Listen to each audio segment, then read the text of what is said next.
Okay, I hope I am audible and visible. Could somebody just confirm? Yeah, you are. Okay, thank you. I'm just going to share my screen 1 second.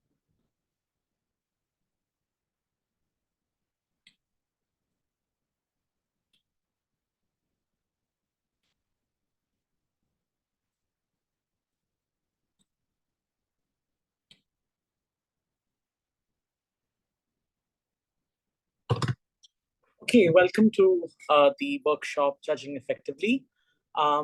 So I'm going to just briefly outline what we are going to cover today, and then we can look at details of the same. So the first thing I'm going to cover is determining clashes.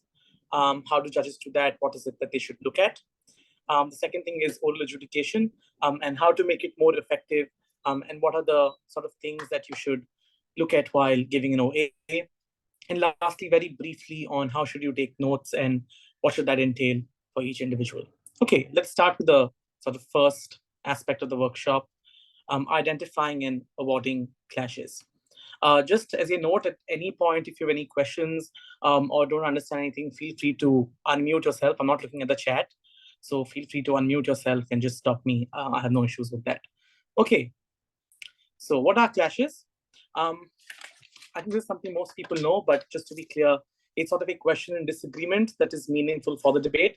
That is, teams are going to contend on certain issues and are going to be points of contention that both sides try to claim and win for them to win the debate. They're obviously neutral in nature. That is to say that clashes never favor each side. Teams ought to analyze the content and explain why is it that they win a particular clash, right? So this could be winning a clash on which stakeholder, on whose side of the world is the stakeholder more benefited, or why is it that the stakeholder is harmed on either side of the house, or something like, is the policy effective, what the harm of that is. Obviously, we will go into detail on how to resolve these clashes in a bit. Teams can also frame this as a question. So it's not necessarily has to be a word or X versus Y. It could be something as simply as on whose side of the house is life likely to be better, or on whose side of the house is economic development more stable and stuff like that, right? The more important bit rather, though, is that a clash is not an argument, but includes within itself multiple sub-arguments. So let's take, for example, a motion saying this house would legalize prostitution.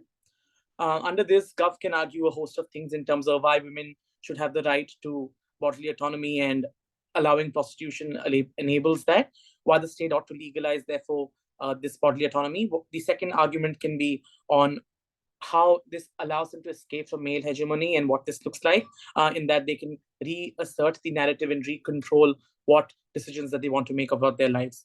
Opposition can talk about objectification of women.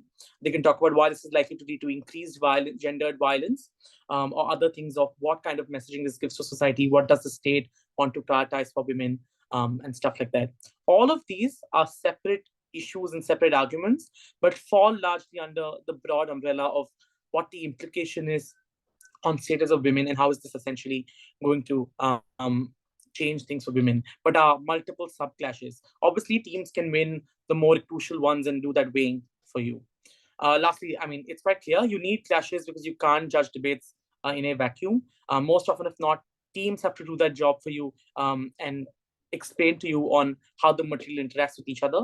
That doesn't mean judges don't take into account preemptive material and other things that I will cover later. Okay. Let's now move on to the next bit about clashes in terms of what the examples essentially are.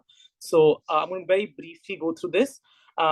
Let's say the first example of this house will adopt the jury system. So clashes under this would look like what the fairness of the system is, with sub-clashes of are there biases of the judges versus the jury's bias, which do we prefer, selection process and what this looks like. The other issue could be representing what society wants. Or on the motion of this house believes that governments should force all religious charities to strictly avoid religious messaging in their charity activities. Questions could be, or clashes could be, what are the goals of religious charities? Where is society help better through these organizations? And does people's perception of charity become good or bad when you have religious messaging involved, and what the implication of this is likely to be. This is how clashes will broadly look like. This is obviously very basic stuff so that you are able to actually identify and understand to what degree should teams prioritize material and how do judges evaluate that. Okay, to the more important bit on how you want to determine who has won the clash. The first sort of most important bit here is going to be looking at the analysis that people and teams provide and speakers provide. So to see whether the material is mechanized in that, is there enough processes? Do they prove to you how X decision leads to Y outcome, and has all logical links in terms of proving why you're likely to achieve X outcome, and why is it likely that these things are going to occur, and which is why they should be awarded that clash. Obviously, impacting is an important part of this, in that teams should spend enough time in impacting and explaining to you on what is it that they achieve as a result of the decisions that they make, and why is it that they ought to be awarded that material. But you obviously do not look at this in a vacuum, but are actively comparing material that you get from the other side of the house. What does this look like, right? The first thing is obviously rebuttals. Rebuttals do a bunch of things. The first thing is they act as mitigating the scale of impact and scope of the argumentation that exists. So you want to probably evaluate on either side of the house if, let's say, response from opposition has reduced the scale of impact. Now, a reduction in scale of the impact doesn't necessarily mean that, let's say, government would have lost the clash, but probably has significantly weakened that argument.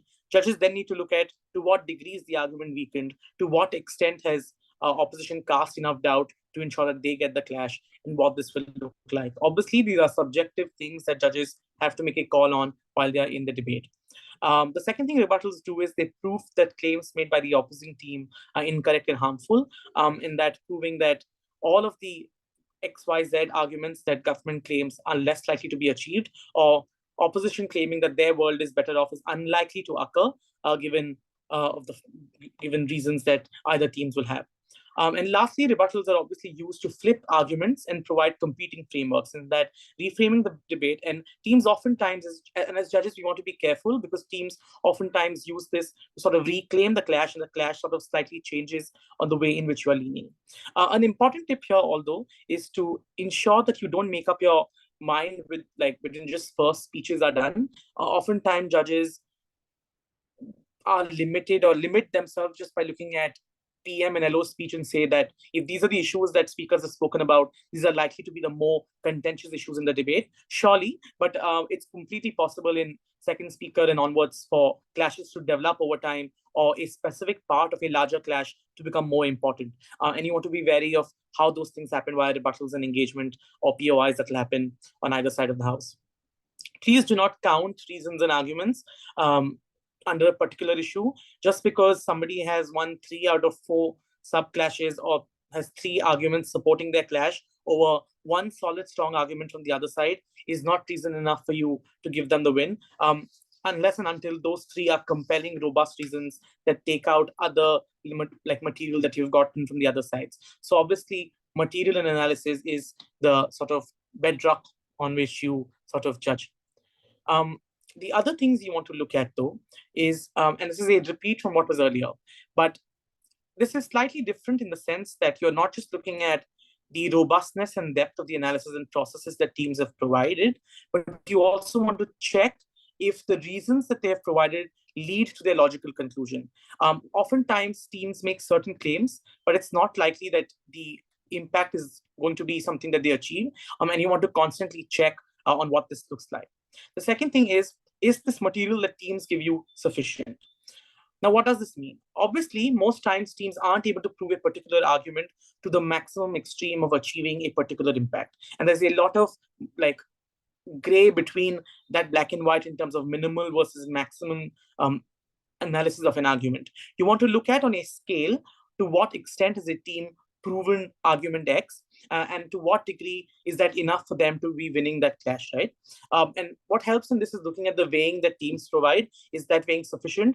What are the stakeholders that they are prioritizing? What is it that they are actively prioritizing in terms of, let's say, looking at the assessment, or rather assessing the best case, worst case that teams give on either side of the house, or analyzing other like material that you have in terms of principal frameworks that teams think that they win and claim. And these are all material that you want to take into account while determining who has won the clash. Okay, let's look at an example. I'm just going to give you all 1 minute to go through this, and you can type in the chat on who would you give the win to. So the motion is, this House believes that the UK should pay reparations to the nations it colonized. Proposition proves that this would be extremely helpful for many post-colonial countries that struggle with poverty, illness, and lack of decent infrastructure. They add that it can aid in fixing the exact harms of colonialism that were directly responsible for many of the prevailing issues today. Opposition proves that the UK and its living citizens today are not at fault for their ancestors' crimes and shouldn't be required to pay for them. They analyze why the residents of Britain today neither condone nor benefit from any of the atrocities of colonialism, and why principally people should never be punished for their ancestral crimes the same way we never punish the child of a criminal. Just go through it for a minute and feel free to write in the chat on who would you give the win to.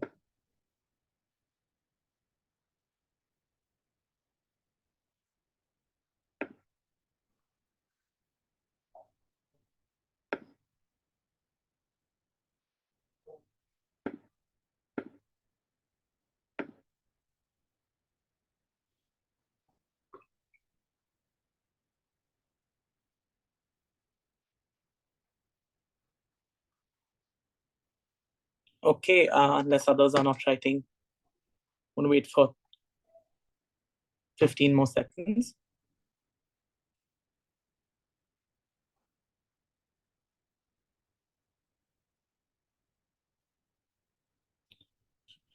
Okay, yeah, Aryan is correct. Opposition wins. And the reason is the clash here, first of all, is about obligation, right? So while proposition is able to prove better utility in terms of how those funds will be used, they never explain to us on why the citizens have a responsibility to pay for that benefits. And therefore, the clash on obligation that Gov sets out to win, they're unable to, because opposition is able to prove that not just that citizens have, because Gov doesn't prove that they have a responsibility to pay, but also because Gov never moves beyond explaining that this money will be helpful. So Gov claims that this money is going to help people, and this might be true, that a lot of this money will go into developing those nations, but they don't prove the principal claim of why there's an obligation that exists. And I think the government has an obligation or a responsibility to prove that obligation exists, given that that's the underlying assumption that they make to build their argument. So this is what you want to do as judges. You want to look at and critically analyze the degree to which a team has analyzed the assumption and claims that they have necessarily made, and how essentially is this clash going to either side of the house. Okay. How do you decide which clashes are debate winning? There are going to be multiple clashes in a debate, but most often, if not, it will be certain clashes that will tip you to either side. Oftentimes in closed rooms, and UADC is obviously an extremely competitive tournament, you will have like extremely tight and close debates. And in those debates, one or two issues will be the more crucial issues that will force you to lean on either side of the house. So the first criteria, therefore, is an explicit agreement on what the metric of the debate is. Teams will be very clear in terms of saying, this is why we think that we win the debate, or this is the most important issue, or judges, you need to judge based on X particular issue. This will be quite clear. The second, in the event that they don't do this, you will have to look at implicit agreement that teams have on the arguments that they forward. What does this look like, right? For example, let's say the motion is about this house regrets this house of the feminist movement regrets the glorification of motherhood. And a lot of arguments are going to be about what does this do for women? Why does the feminist movement have to take a particular stance? What the implication of this is in career choices that women make? Does this coerce them or not? And while teams might not have explicitly said that we have to look at the interests of the feminist movement and the messaging that they are sending, I think it's quite implicitly clear that this is something that teams are going to prioritize. And therefore, as a judge, you have to look at that implicit agreement that they have forwarded through their arguments. Oftentimes, the reply speech will also be a crucial sort of issue speech to look at to understand crucial issues that teams want to win in the debate. And in as much as we might think sometimes that reply speeches are not important in these issues to determine which issue is something that teams are prioritizing, reply speeches become particularly important. In the case there is no explicit or implicit agreement, And if teams have different views of what the most important clash in the debate is, and this is likely to happen, then you want to look at what and how much material is present in terms of explaining why X clash trumps Y clash, and why that particular clash should be given more importance over the other. And this will be done through the reasoning and the arguments that teams themselves forward, a lot of weighing that they do, a lot of proving in terms of the impact of X argument, or proving why this clash should let's say, in a motion about should the United States relax sanctions on China. Probably government has spent enough time in explaining the economic ramifications trump the international and other concerns that international relations concerns that you have. And in those cases, you want to probably look at to what degree have they analyzed why the economic interests of the United States outrank its diplomatic interests or the stance that it takes as the West. And those kinds of will become crucial for you to determine, because teams might have different priorities and versions of what the debate is. As a judge, you don't want to make a random value judgment and say that, yeah, the economic benefits matter more given the nature of the economy currently, unless and until the team has actually proven why that's likely to be the case. And as a last resort, if neither of the above are done, and this happens very rarely, but it's quite frequent though, because teams refuse to explain to you why a particular clash is important, then you want to look at it as an average reasonable voter. And you want to be very careful of not inserting yourself and your beliefs into the debate here, but stick to what the average reasonable voter, who we all know is somebody who reads and keeps up with international news, but doesn't know detailed specifics of a particular region and things like that. So this is something that you want to prioritize. But obviously, in most cases, team will have some explicit or implicit agreement on what they think is the most important clash in the debate. Okay, let's now look at how do we decide what is the most important clash. So the motion here is this House will allow political parties to make binding electoral promises that once broken would immediately trigger re-election. Government does three things: explains why representation is more important than governability, since it's harmful to pass laws that go against the population. They argue but don't sufficiently prove why better representation is achieved. And lastly, well-made arguments on why you get better governance. Opposition has insufficient responses to the governability argument, but they clearly analyze and prove that representation will be harmed on government's side. Obviously, please use the chat, and I hope there's more than one response this time.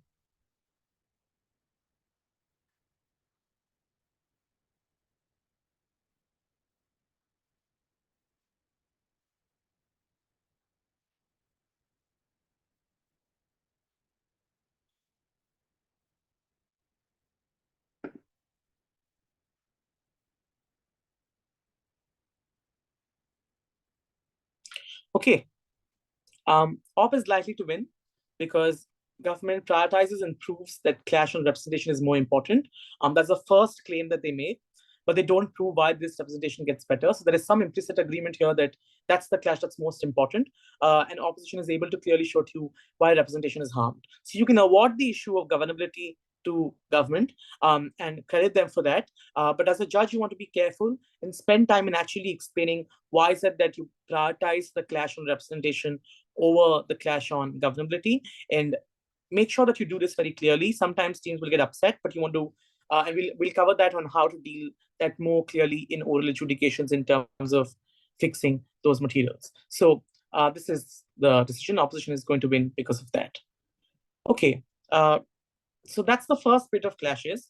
I had received a question that I want to answer about that doom thread that is going mad on Goldilocks intervention and stuff like that.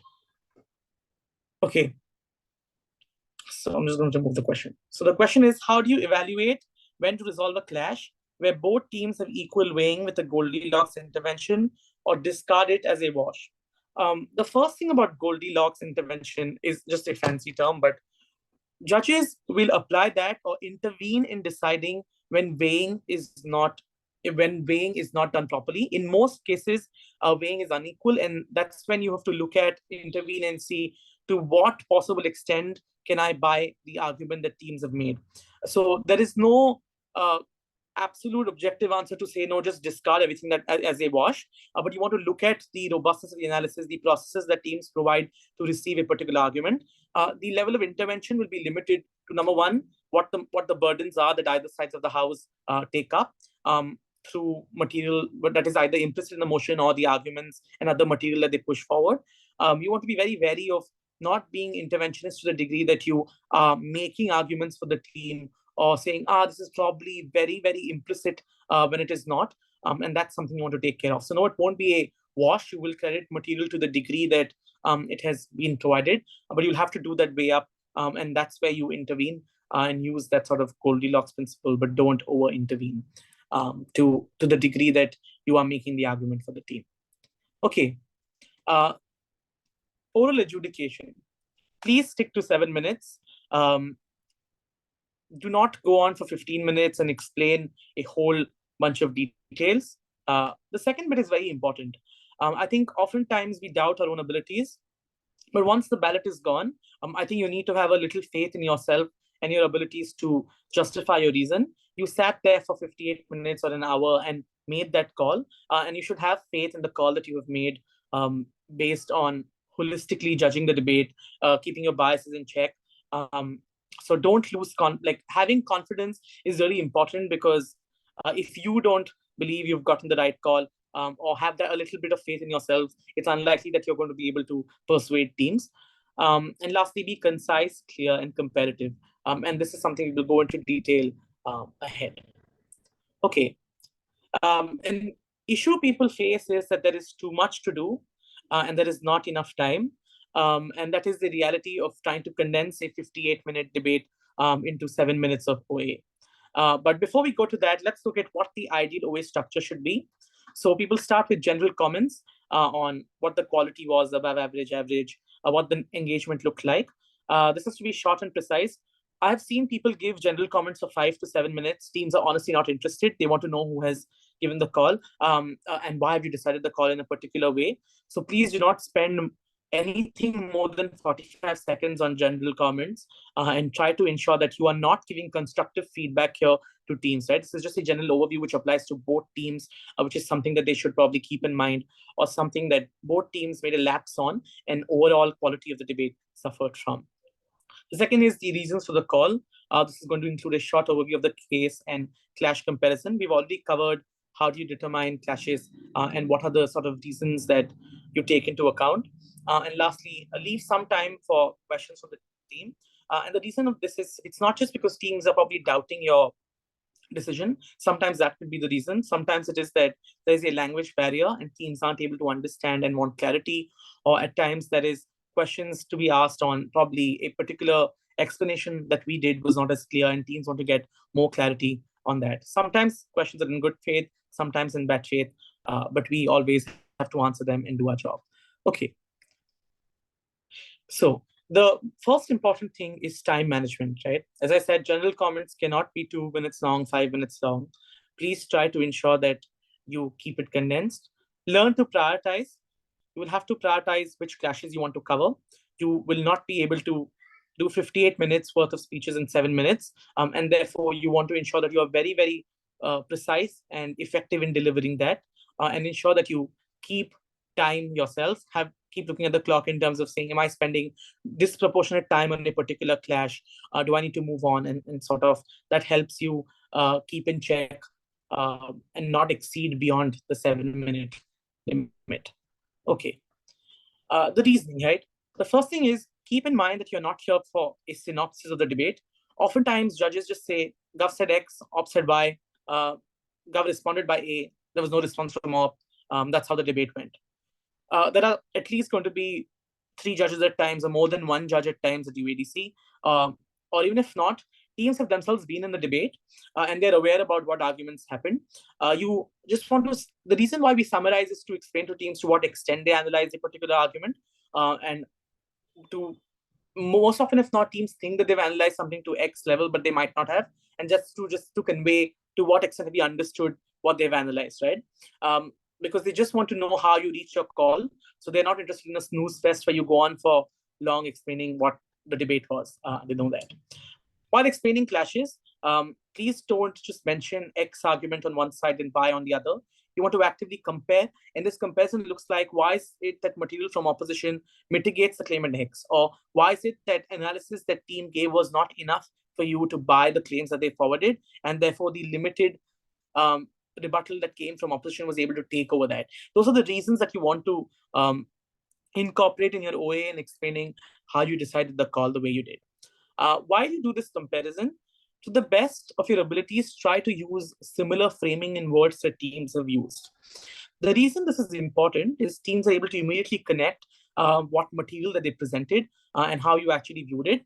Sometimes when you use your own words, and this happens though, teams might not immediately get what you're trying to say and might think that you have misconstrued them. Obviously, we must take into account language barriers that are there, or understanding accents and difficulties of that sort. But to your best ability, and this is why we take notes, to your best ability, try to ensure that you use the same sort of terminology teams have used. And this is a trick that sort of allows teams to immediately get to the issue that you are presenting. Again, as I said earlier, when you're doing the comparison, explain what reasons were. So as we discussed earlier, when you determine clashes, you want to note down somewhere or keep in mind what the reason was that tipped you in a particular way, or what would be the reason that you would not award a clash to a particular side. And this is important in explaining to teams on why that clash was something that they didn't win. When you're doing these comparisons and explaining and condensing that argument in short, judges oftentimes slip into explaining and completing that argument for the team. This is something you want to actively check on, in that, are you actively, while explaining and condensing that argument in short, making claims that teams didn't forward? And this is why you should not be afraid to refer to your notes or have a look and glance once in a while giving the OA, so that you are giving a perfect overview of what happened in the debate and how you viewed that particular clash. But spend more time in explaining how you viewed that clash than in explaining how teams presented that clash, right? Because persuasiveness will apply to you as well. You also have to give a 7-minute speech, and it is about convincing teams the way in which you viewed the debate and the arguments. Learn to prioritize, so don't get caught up in irrelevant details. Multiple times there will be multiple clashes in a debate, but you want to spend time in 2 to 3 key issues that teams would have forwarded or took more airtime in the debate than other issues did, right? In some debates that are messy debates, teams have a different view of what the clash is. And we earlier covered on how do you determine which is the most important clash in the debate. So it's possible in reply or in VIP, when they're doing a summary, they explain some other clashes which you don't think are as important. That is completely fine. And there could be other reasons that force you to decide in a particular way. What you want to do is spend time to explain why you found X reason more persuasive over Y. Why was it that that reason was something you think is more crucial? This could be because of an implicit burden that's present in the motion, or because burdens that teams took on upon themselves, right?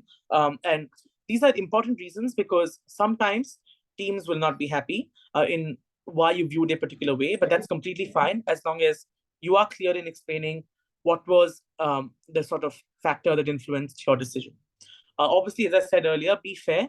Don't be overly charitable while explaining, and you want to be critical of both teams. So it's completely, like many times judges say this debate was very close, and I think both sides made lapses. You want to point out on why you don't buy an argument X from side government, because they didn't prove a lot of mechanization and impacting to achieve that. But other material that they have is significantly important and good for you to give them the win in this debate. And you want to, because judging and giving OA is not just about explaining which team won, but teams should be able to, from that explanation, take something valuable to the next round so that they can implement that and learn forward in terms of the mistakes that they made. And this is how they use those general comments and comments that you make while giving the OA in improving their argumentation for the next rounds. So ensure that you're not just focusing on the team that lost, but are fair and charitable in terms of explaining to the team that has also won errors or lapses that they might have made in their debate. And you want to be wary that this is not constructive feedback, but it's feedback that sort of, let's say, weakened the clash or didn't help them achieve the conclusion that they wanted to achieve for themselves. Answering questions. Many a times you might run out of time and there is no because you want to ensure that the competition runs on time, there isn't enough time to take questions from teams. At that point, I would say it's good to tell teams to reach out to you via Discord, Facebook, WhatsApp, whatever medium you prefer for questions. Because many times teams have multiple questions, but they're not able to ask you. And I think it's important for you as a judge to be accountable and respond to feedback from teams. This is your job. This is why you're here. And you should take that very seriously. Obviously, we are caught up with multiple things, but don't ignore teams. Personal feedback is really important for them to sort of grow. So you want to ensure that you're responding to that. But many times teams ask very specific questions, like asking for metrics that didn't become as important in the debate. Or very briefly then, in answering questions about metrics that teams thought were important, explain why you think that metric is not important, or why is it that you were persuaded by other material, all of material that I've covered before. So these are things that you want to sort of quickly answer to. Don't start rehashing the debate, but rather explain very crisply, precisely on what those tipping points were. Don't be afraid to say that this question is constructive feedback and I will take this later. That's completely okay to do so.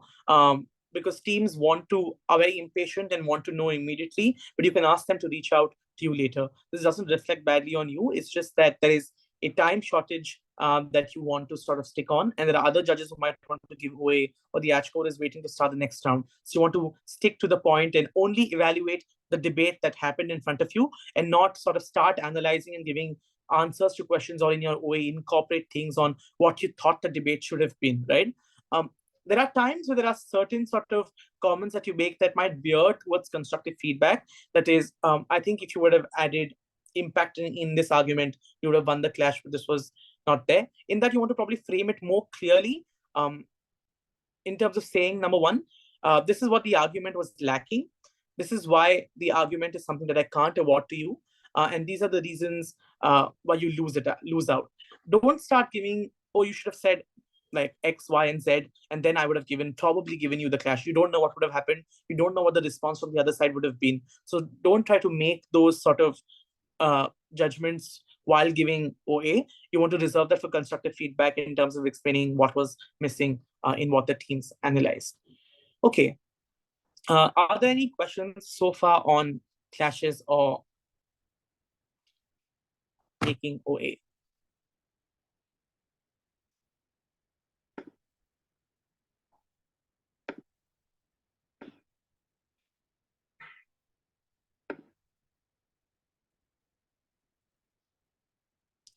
Okay.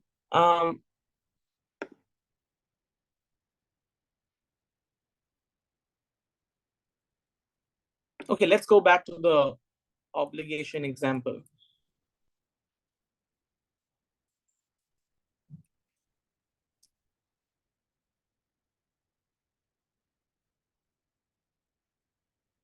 Okay. So how do we determine this? I think the first thing you want to look at is what is it that teams have analyzed.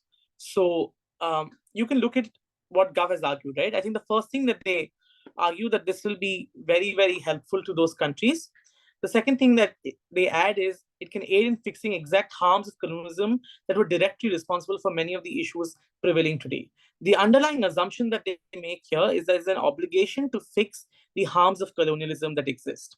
OP responds to this by talking about why you should not fault today's citizens to pay for crimes committed by their ancestors. So there's an implicit mention in Gov's case when they say that individuals are directly responsible for many of the prevailing issues that are there today.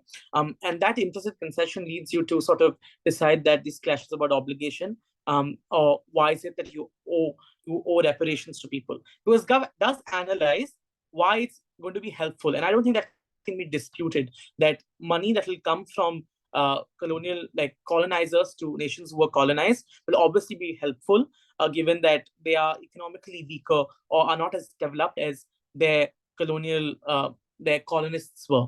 And that's not something that is going to be disputed. But just because this money is helpful, they don't prove, and given that it's a THBT motion, they don't prove what this obligation is or why this ought to be done. And I think OP can therefore get away by saying that the obligation doesn't exist. So number one, an underlying sort of concession in terms of why the harms of consumerism that were directly responsible for something that you want to do. And number two, given the fact that ops spends enough time in explaining why this obligation doesn't exist. Although a caveat I want to give, the nature, like these kinds of questions, the assumption that you always have to make is that whatever is given in the question is what has been analyzed to the best degree, and there's nothing beyond that, simply because it's just impossible for us to cramp in a lot of material on the question, and we want to obviously test judges on how this has been done. But to answer your question, there's an implicit concession through that when they argue. Okay.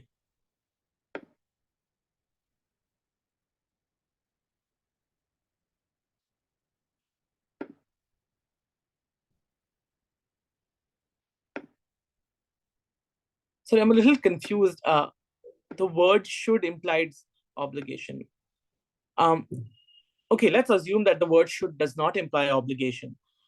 But govs claim that it can aid in fixing exact harms that they were directly responsible for many of the prevailing issues today, is an implicit concession on the obligation to pay exists.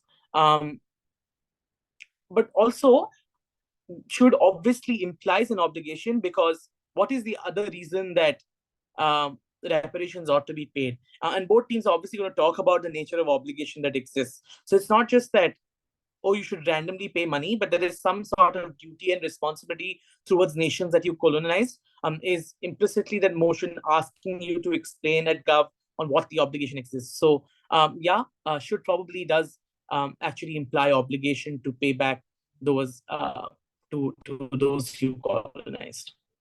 Does that answer your question?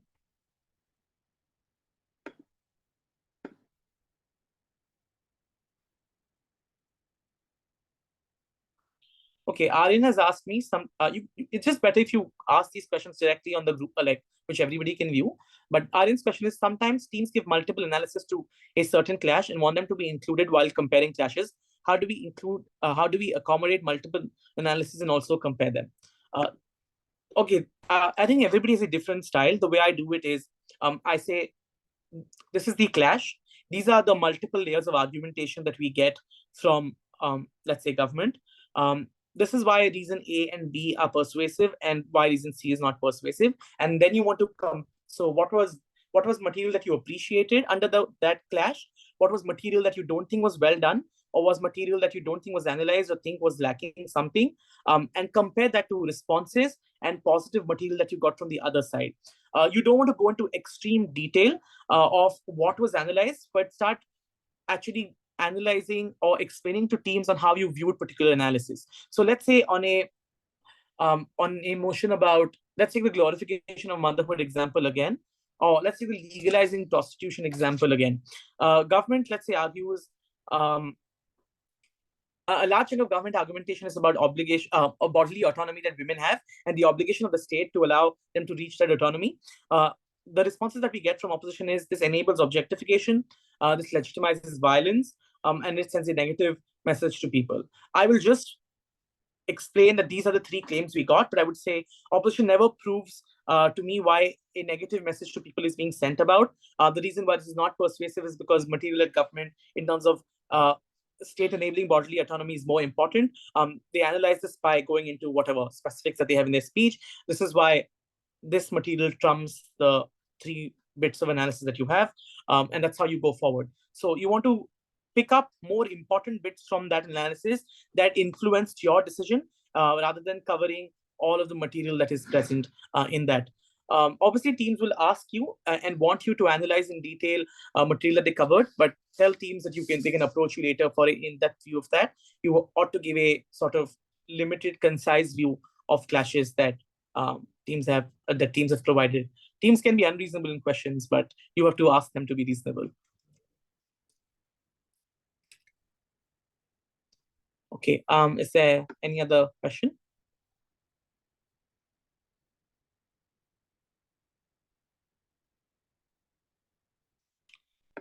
So just to deal with 7 minutes, that's been usually the norm at UADC to have 7 minutes. Teams, like, can you exceed that? Sure, probably, but you will get yelled at by the ad score. But also, more importantly, what you want to ensure is that teams are also listening to many judges. They've been in that debate. They have 2 rounds, 3 rounds ahead of debating or whatever, or are exhausted by the end of the day. So you can't keep going on endlessly for 10 to 12 minutes. Yes, it's fine to exceed by a minute or two sometimes, if the material that you add is going to add significant value to the way in which you viewed the debate.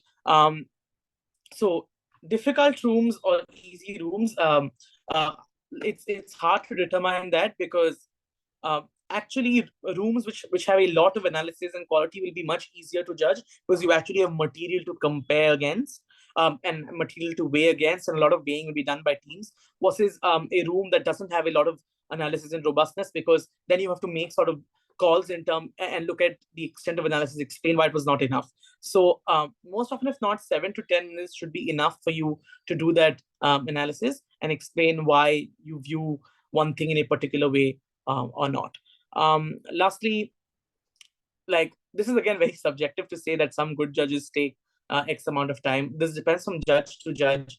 So I won't comment on that. I'll just say that try to be as concise, crisp possible, and limit yourself to the time that the ad code determines an OA should take, and don't exceed that time limit.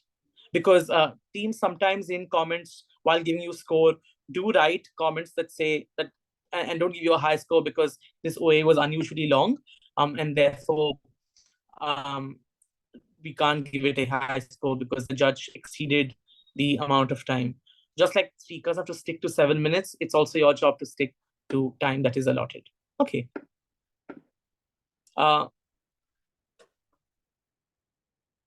I'm going to move to note taking, and you can keep writing questions in the chat. Okay. Used what method you are most comfortable with. Different people have different like ways of writing notes. I personally write them because I'm just too slow at typing, but a lot of people are able to keep up with that pace. So try to do what you are most comfortable with. But I think what you want to essentially take notes for, and why we take notes, is to track the debate more clearly, is that after the debate is over, you're able to get sort of a bird's eye view of the debate and able to replay it in your mind. And so prioritize sort of ensuring and writing that kind of material that helps you in replaying the debate in your head. Most sort of common method is to have 2 kinds of notes. One is speech by speech notes. It's your PM, LO, DPM, DLO onwards. And the one thing I do there is on my margins, I use short forms for rebuttal or a delta sign for impact. And I'm constantly scribbling using different colors, or if you're on the laptop with bold or underlined, in terms of what was missing in the debate or in that argument, sorry, or why is it that this is important, or what is it that the speaker is trying to prove. And I think that becomes you're judging the debate as it happens. So it helps you to evaluate clashes much more easier, and you're able to follow through and through what's happening in the debate. The other kind of notes people take is a summary sheet. And what you do there is essentially write down brief, important, crucial parts in the debate, or issues that you think are unanswered, or issues that you want to cover in your OA. And this summary sheet becomes important during the OAs because oftentimes, rather than scrolling through 6 to 8 speeches, you can just look at that summary sheet and address issues that you want to in the OA. This is obviously not a hard and fast rule that is written in stone, but something that you can develop your own style over time. As long as it allows you to give an effective OA and allows you to replay the debate in your head, then that's excellent. Obviously, annotate a lot more. Just in your quest to writing notes, please don't miss out what speakers are saying. It's okay to write in shorthand, as long as you're able to explain to speakers how they argued a particular point, draw arrows and stuff like that. The reason this is important is because you want to write down the flow of the debate as it occurred. So keep taking notes. Taking notes is very important. You will not be able to understand the debate without taking notes. And make an active effort in writing down to the best possible ability what teams are actually covering in their speeches and in their debate. Lastly, always remember, check your biases. A good argument is a good argument. Doesn't matter where the team is from. UADC is a international major. It's going to have people with EFL and EFL sort of language status and different accents. So everybody except you has a funny accent. Make an active effort to understand what they are saying and write down what they are saying. Just because somebody doesn't have the same accent as you doesn't mean that the quality of the argument is any different. And that's something that you want to evaluate. And please ensure that you are checking biases of your own circuit, right? Because approaches to debating are very different, and that's the beauty of this activity. As a judge, you want to ensure that you don't limit yourself to, oh, this is how we would have run it in our society, or we would have run it, we would have run X case. That's not important. What is important is looking at and noting what teams essentially argued and ran. Should we write notes to writing what the speaker is saying, or the idea we infer from the argumentation? Again, this is subjective. You want to write down what the speaker is saying, but at the same time ensure that whatever the speaker is actually trying to imply and the end sort of goal that they want to achieve is something that they're actively arguing, proving, and saying. So you want to probably write down in the same way that speakers are saying. And by verbatim, I don't mean write word for word, but short explanation of what the argument is, so that you don't overcredit teams or undercredit teams for claims that they may or may not have made, and you're able to properly evaluate material that they have presented. So when I say try to note down what the speaker is saying, it's a best understanding of what the speaker is saying, but also ensuring that you don't tend to just write down impact that the speaker said, but miss out the material that the speaker actively proved and didn't have any of that material. So you don't end up crediting that. So that's something that we want to be wary of. Okay, there's a follow-up question on the Goldilocks one.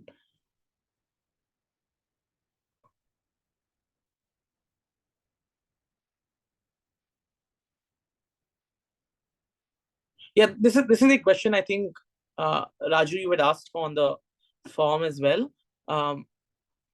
The This Goldilocks intervention is quite the doom.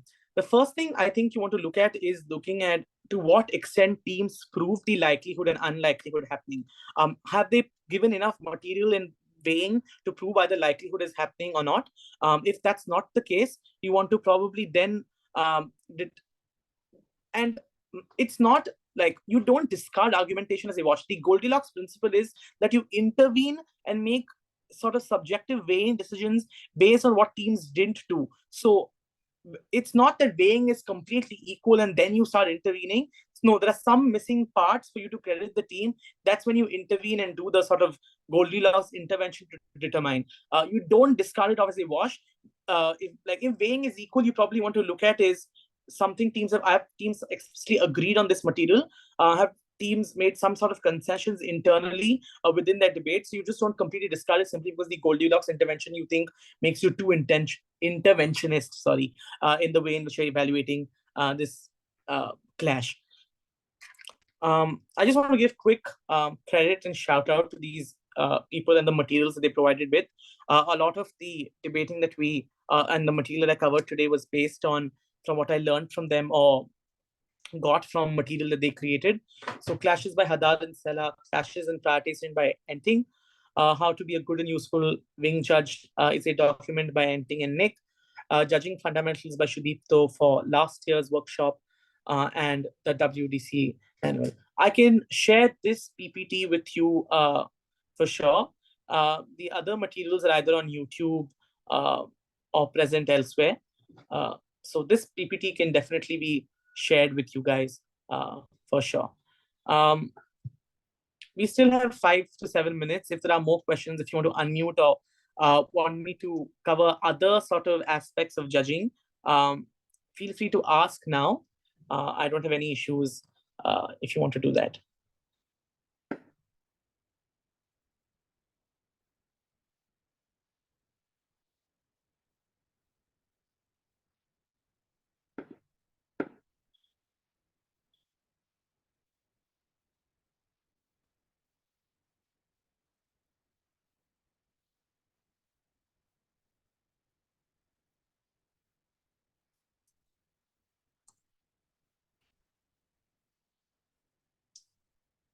Any tips for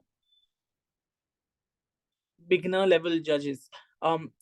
Everything that we covered, but also just be confident. Make sure that the beauty about UADC is that chairs, panelists, trainees, everybody gives OA. Ensure that when you give OA, you are clearly not inserting yourself or overvaluing arguments on one side of the house. A lot of times, novice judges sort of tend to struggle with that, over crediting material because that's something that's close to them or something that they think is more persuasive. No, you want to check logical links, you want to check analysis.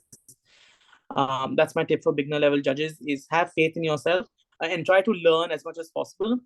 If you are judging teams that are experienced and debate well after OA, feel like approach those teams for feedback and see what you can learn from them. How do you walk the line between being diplomatic and being critical as an edge? This is a subjective question, so it depends from person to person. I personally don't think your job here is to be diplomatic. Your job here is to tell the team why you decided the call in a particular way. So you have to be honest to teams. So when you're being critical, you're not being critical to the degree that you are making a team feel incompetent, but are just merely pointing out things that they did in a debate were either not correct or things that they missed out on. And that's something that you want to keep in mind and prioritize. So there's nothing like I don't know how you can be diplomatic, and that's my personal opinion, without actually because at the moment that you say that you have lost the debate, for that team, diplomacy is out of the window. Like they really want to know why they lost the debate. So I think you have to be critical in the sense that using materials that they presented and explaining why uh, they fell short of winning the round for that day. How do you deal with overcrediting arguments in rooms with novices who barely prove anything and you have to step in? I think you want to look at overcrediting to the degree that as long as, number one, you don't make those arguments for them, you don't apply your specific knowledge to say this is true because I know about it, and you don't actively over penalize the other team for things that they didn't engage on. In novice rooms, there will still be material that you have to take into account. So yeah, there will be some leaps that you will have to make and some links that you'll have to make, and you have to rely more on implicit argumentation. But you want to be sure of overcrediting to the degree that you don't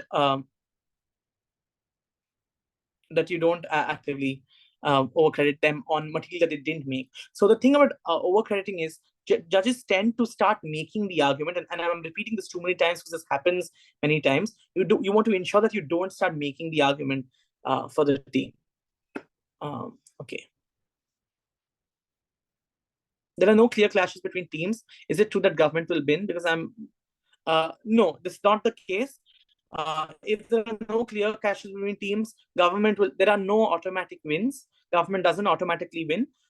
If there are no clear clashes, you have to look at what metric the teams push forward. So if Gov said X and Op said Y, then you want to look at what is X or Y more important, which teams have proven that. In the event, let's say parallel debate, that both sides are arguing something completely opposite. Number one, I think that's really is less likely to happen, simply because there are some points of engagement that the motion forces you to defend that you have to get into. But even if that's not the case, then you look at who has proven and fulfilled their burden that the motion implicitly puts on them. What is the level of engagement that they have with the other side? These are factors you want to take into account if there are no clear clashes. How to give a persuasive OA when the call screws a repeat team and not be immediately binned? First of all, please block this XYZ institution and XYZ person is in that team. Like, that should really not be a consideration for you. Your responsibilities towards the competition and your duty as a judge is to ensure that you give the correct debate, like call based on the arguments that were in the day, in the room, in that moment, at that day.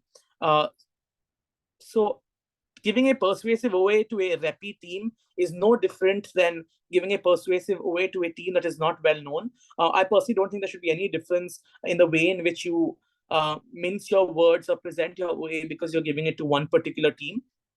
Yes, is it more strategic? Probably not. But in fact, teams appreciate, and particularly good debaters appreciate when you are honest with them and actively point out things that they didn't miss, because obviously there's some degree of self-reflection that they have as well. So please don't keep that in your mind on this is a repeat team, they're going to get binned. And also, you can't please everyone. As long as you did the correct thing, you gave the correct call, and that you thought, then I think you can sort of explain that well, and then take that one if they give you a one. Don't be bothered by who is in the room, because you can't please everybody. If you have debating on your weak topic.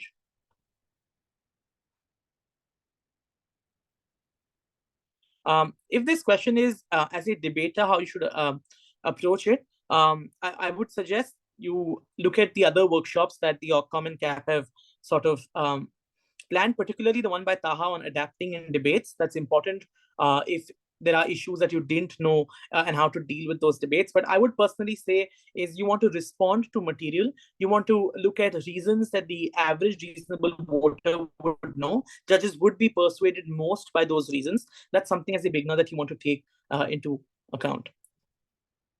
Besides practicing or participating in debates, is there any way to practice the speed of comprehension during a debate, since that is a vital part of judging? No, honestly, but I would also say it's the nature of practices that you do.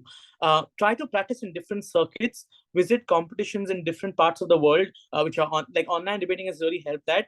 That will help you in developing your skills. If you are unable to access those competitions, use YouTube to judge debates by different speakers, ESL, EFL, with different accents. That will significantly help you improve your comprehension of what's happening in a debate.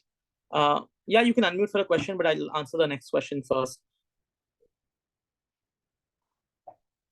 How much do roles of debater and adjudicator overlap? Are pro debaters generally better edges, and the other way around? I'm not going to answer this question because I have strong thoughts on this. But more specifically, roles of debater and adjudicator overlapping. From a competition perspective, they have completely different roles, completely different jobs. Teams are here to win and be crowned Asian champions. Judges are here to give the correct call and do their duty in terms of explaining to teams how they decided a particular debate and reasons for that. Your job is to be accountable, to give the correct call. In terms of are debaters generally better edges or the other way around, I'll reserve my thoughts on that one. Raju, you can unmute if you want. Yeah, hi, am I audible? Yeah. Yeah, sorry for like asking the same question over and over. It was like a bit more specific on like the intervention thing. Basically, like I'll just illustrate with an example. Like in a debate, for example, say there are like three clashes of different importance. Like the first most important, second most important, third most important.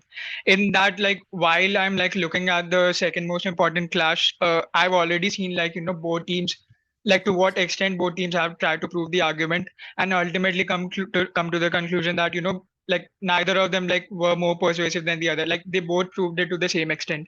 So should I sit and like try and resolve that clash with some sort of intervention, or like move on to a more important clash, like because this is like not really the most important clash in the debate? I think you asked the question and answered it. So you said that you've already looked at the extent of analysis that both sides have given, and you're able to see that neither side has proved the argument to the best, to win that clash. Then I think you tell that to the teams that these are the arguments that you provided on the second most important clash. The reason why I can't award this clash to either side is because Gov misses out on these fronts, Op misses out on these fronts, and I think that is what you've already made the intervention in trying to look at to the best possible extent. Has the team analyzed the argument? So you can't do anything more than that. That will require you to either apply some specific knowledge to say, oh, Gov is probably true on this, or because if both have weighed to the same degree, then you're probably being overly charitable while making an intervention and making the argument for a team that it didn't make. That's something you don't want to do. So you tell the team that this is not the teams that this is not the clash that you are awarding to either side, and this is why Gov doesn't win the clash and Op doesn't win the clash, and why the first more important clash is the one that you decided your call based on. Does that answer your question? Yeah, it does. But like, if they're like, if they aren't able to like prove it to like any extent, then there's also like the option of like trying to use what the average person may think to like actually resolve that clash. Yeah. So okay, like, to be clear, I felt you had been through those steps already and determined that the weighing is not enough. Look, these are really subjective sort of situations that will occur. And there is no one strict answer to that. Yeah, probably in one instance, it's quite clear what the average reasonable person understands. But in that case, I think the weighing sort of will then be resolved. And it won't be equally weighed. But also, just as a point, I don't think, usually in my experience, there are very few instances where both arguments are weighed at the equal level and you just can't decide.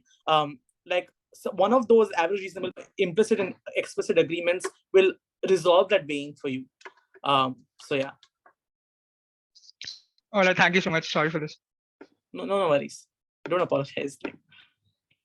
Okay, it's already 8:03. I'm going to wait for 2 more minutes if there are any questions. But if not, you can, and if you don't want to ask now or think of questions later, feel free to reach out to me via Facebook. If you have any thoughts on judging, or if you have any queries in the coming days. All the best for UADC, and I hope you have a good time and learn a lot more. And I hope this workshop was helpful.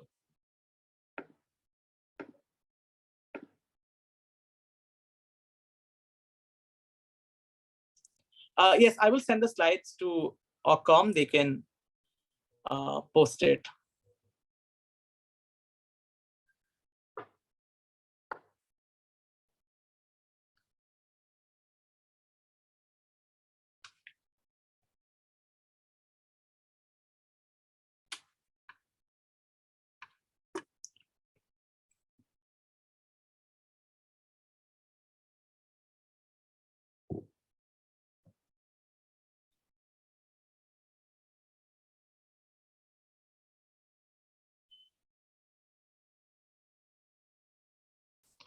If you have no questions, feel free to leave. If you have any questions or want to have a chat, we can stay.